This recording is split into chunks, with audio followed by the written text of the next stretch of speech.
Okay, so today we're going to be doing something a little bit different for my channel, but this is not something that's new to BookTube. I've seen quite a few BookTubers do this before, and it is going to be a video called Books I Rated Too High. So if you've never seen this before, this is basically how it works. I went back through all the books that I've read so far this year. If I thought that I rated them too high, I pulled them from the shelf, and today we're going to be talking about them. I'm going to tell you what the book is, a bit about the book, what I rated it then, and what I would rate it now. So the first book I'm going to talk to you guys about that I rated too high was this book, Helen Keller's Teacher by Margaret Davidson. This is a book that I borrowed from a friend. It shows the life of the teacher that Helen Keller ended up working with, Annie Sullivan. We follow Annie's life from the moment that, well, pretty much the moment she's born. She's really young, I think, at the beginning anyway, at the very least. Up until when she first meets Helen Keller. So, why is this book showing up? I gave this book 4 stars originally because I thought it was a good book. I thought it was rather inspirational. Deaf culture and deaf representation in books means a lot to me, and I borrowed the book from a friend, and it's the first book I've read that I borrowed from a friend, so factoring all of that in mind, I gave this book 4 stars. But looking back now, and considering the critical reader that I am nowadays compared to when I first read this book, man, did I rate this book way too high. For me, I think now, if I were to reread this book, I would probably cut it down in half, from 4 to 2 stars. This book is not exactly a particularly exciting book. I think it's more just an informative book. It's not an exciting read. I went into this book wanting to learn more about Helen Keller, and boy, did I get the wrong end of the stick, because we spend maybe 1/6 or 1/7 of the book with Helen Keller, and the rest of the time is just Annie on her own. So yeah, I would personally cut this book down from 4 to 2 stars. The second book on this list is The Hobbit by J.R.R. Tolkien. So, I read this book in April to celebrate a friend of mine who was celebrating her birthday in that month. I decided to read her favourite film series, the book version. So I read The Hobbit and the Lord of the Rings trilogy.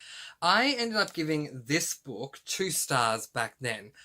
But when I went back through the books to see which ones I was going to choose to talk about in this video, I went through my Goodreads with the ratings that I gave. I covered the ratings with, I had it on my phone, I covered the ratings with a piece of paper and was just scrolling through the books and going, I would give this, this, I would give this, this, I would give this, this. I wrote all that down, and then I took the paper away and was checking, and I gave this book 2 stars back then. And so the fact that I'm saying I rated it too high, I think you can tell where I'm going with this.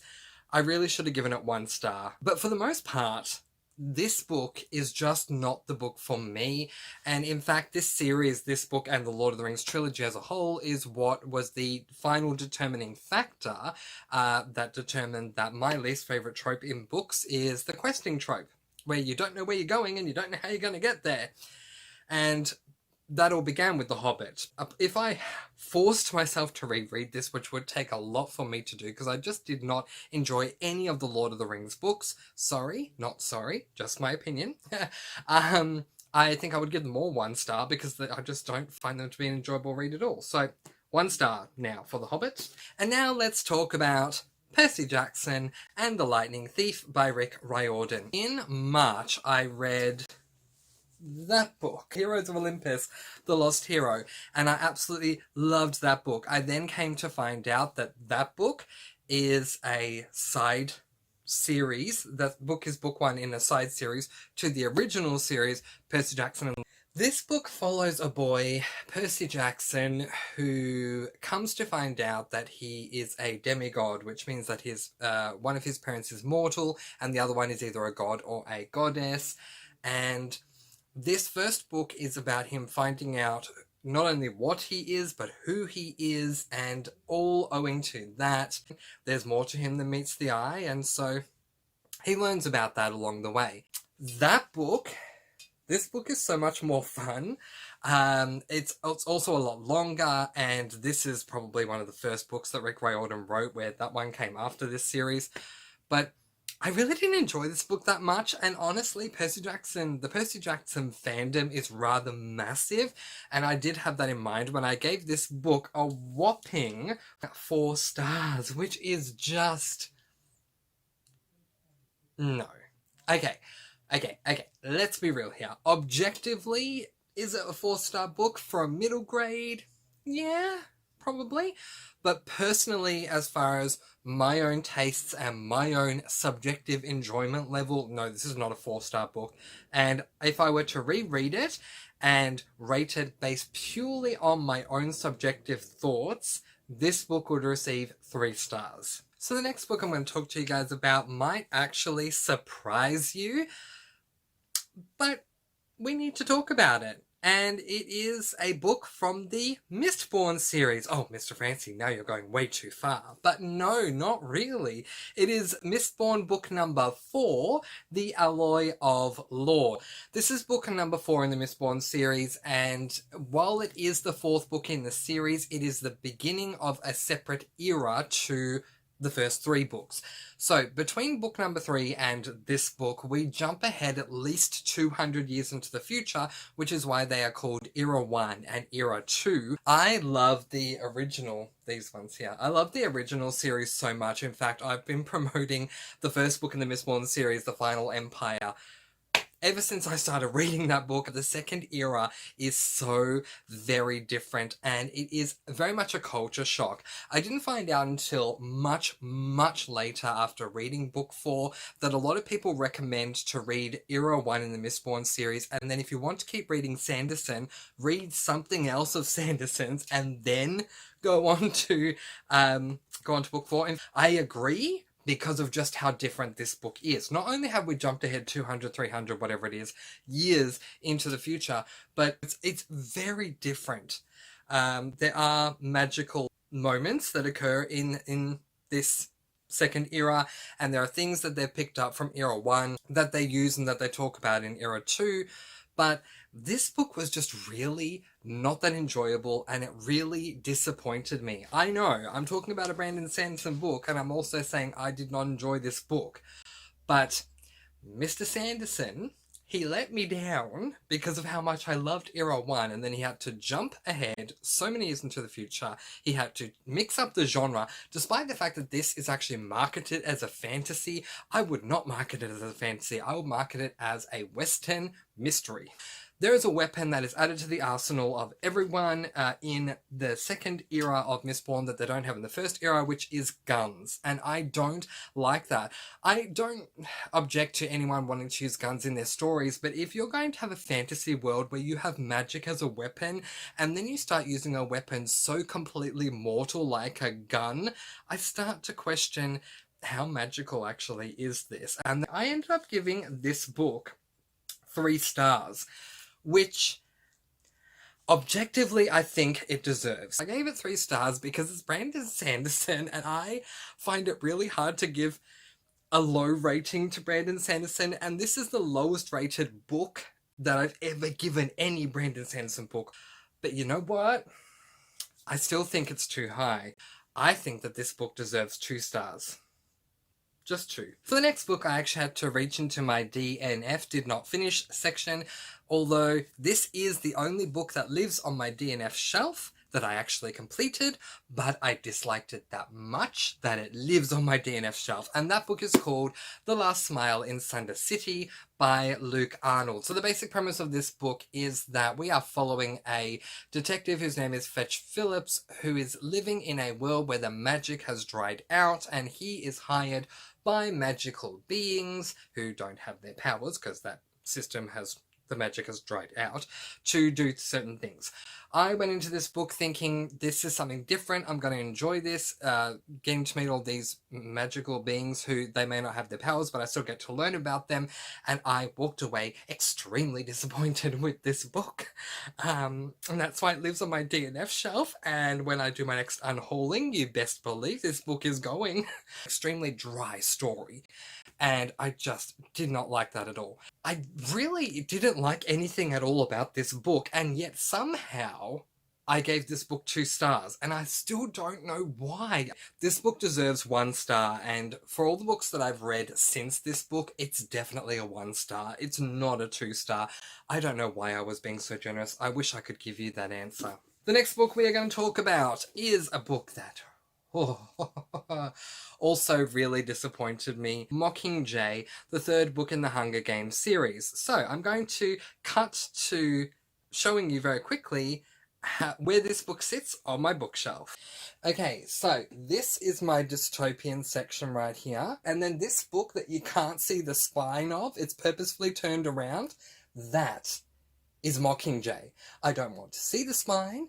I don't want to see anything to do with the cover at all. It disappointed me that much. So that's how it lives. But what did I end up giving this book? I ended up giving this book 2 stars. And I really, again, can't tell you why. I was in a very generous mood, obviously, or I just didn't want to give a book 1 star that month. I don't know. But this book does not deserve 2 stars. It deserves 1 star. It is my firm belief that Suzanne Collins captured lightning in a bottle with The Hunger Games. It was an amazing book to read. I enjoyed everything about that book from cover to cover. Then with book number 2, Catching Fire, I thought that was okay. And then we got to this, Nosewood Dive. But it was a Nosewood Dive. It was just ridiculous. What? I'm sorry. I'm still, whenever I hold this book, I remember how angry it made me. Hunger Games book 1 was so good, and then Suzanne Collins had to change it in book 2, and then she had to make it even worse in book 3. Why did she do this? Can someone explain that to me? The next book I'm going to talk to you about is Infinity Sun by Adam Silvera. So this is the very first Adam Silvera book that I read, and it is, I believe, the only fantasy book that Adam Silvera has written, but if I am wrong, let me know. I believe he's writing the 2nd book in this series as we speak, but I don't think right now, in October 2020, that he has released more than 1 fantasy book. The premise of this book is that we are following 2 brothers who both want magical powers for completely different reasons, and this book was, I hate to say this about Adam Silvera, I really do, but it's an Adam Silvera fantasy, so I'll forgive myself. This book was just terrible. The writing style is great, it's easy to read, and the characters in this book, I liked them, but this is marketed as a fantasy, and I really don't think that fantasy should be the main genre for this book at all, because the fantasy in this book was so incredibly minuscule. I'm sorry, I'm really with my fantasies, okay? It should be marketed as a contemporary. But anyway, this book was terrible. I gave it 2 stars. Again, I don't remember why, and I really want to know why. Why did I give you 2 stars? Can you explain? I don't even know.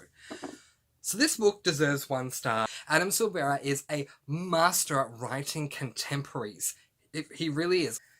Fantasy just doesn't seem like it's his genre.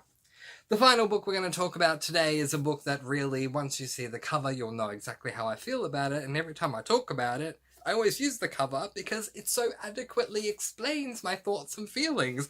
The book is called Only Mostly Devastated by Sophie Gonzalez. This book had so much potential. So the premise of this book is that it is meant to be an LGBTIQ plus retelling of the famous classic film Grease. So how exciting does that sound? That premise to me just always sounded so good. I finally got to reading it. Oh my gosh, it was just horrible. Okay, first of all, The relationship sucked.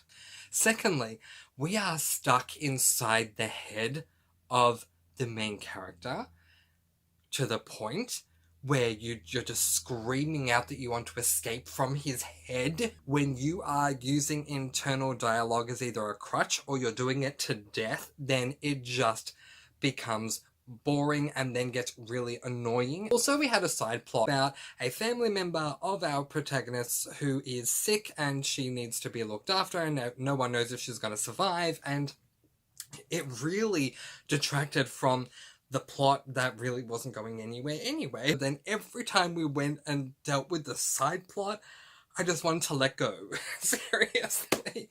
I could have DNF'd this book so many times, but I kept thinking, it'll get better. It'll get better. I mean, come on. It's an LGBTIQ plus book.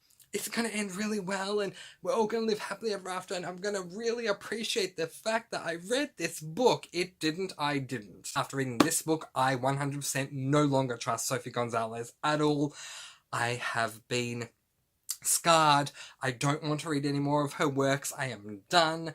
I am holding on to this book for a reason that will become evident in December, but I'm probably going to unhaul this book when I get to the point of unhauling it. And it's a real disappointment also because it's an LGBTIQ plus book, and I really want LGBTIQ plus to get really good representation. To create a book that is just so horribly written, no.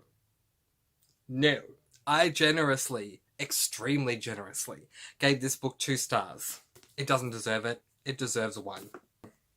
Letting you guys go. Peace, blessings, and so much love. Thank you so much for watching.